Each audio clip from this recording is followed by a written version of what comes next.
իմ ապորիմի կանոնավորման 356-րդ օրն է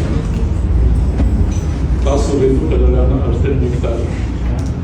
Եվ ես պարկ եմ վերոնցանի մասում, ես սկանչելի օրեն ինձ պարկելիու հա։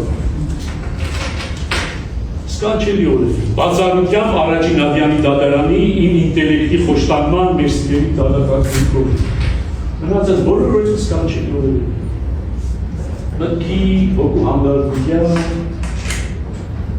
Բակրատ Սրբազանի հետ եղբայրական զրույցների, Արշակ Սրբազանի հետ եղբայրական զրույցների, վերջին 4 ամսում էլ առանձնությամբ սկանչելի հնարավորությամբ շնորհակալ եմ մեր դատարանին, պատմաժան, որ արգելեց 4 ամիս որևիցե շփում, բացառությամբ 4 հոգու, եւ ես մեծ զարմին հաջողով կենտրոնացա իմ հոգեվոր, մտավոր, բայց ինչու՞ չէ, ֆիզիկական բարօրության վրա։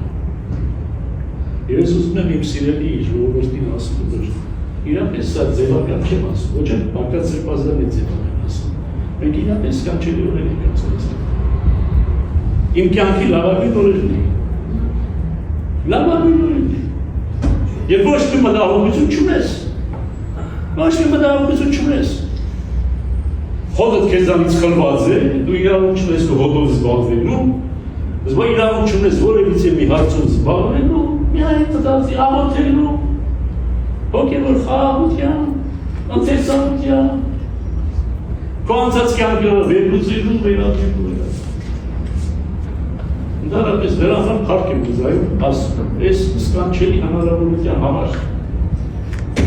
Բայց դա չի նշանակում, որ շնորհակալություն պիտի հայտնեմ նրանց, ովքեր են բանը իրենց նպատակների համար օգտագործելով ստեղծեցին։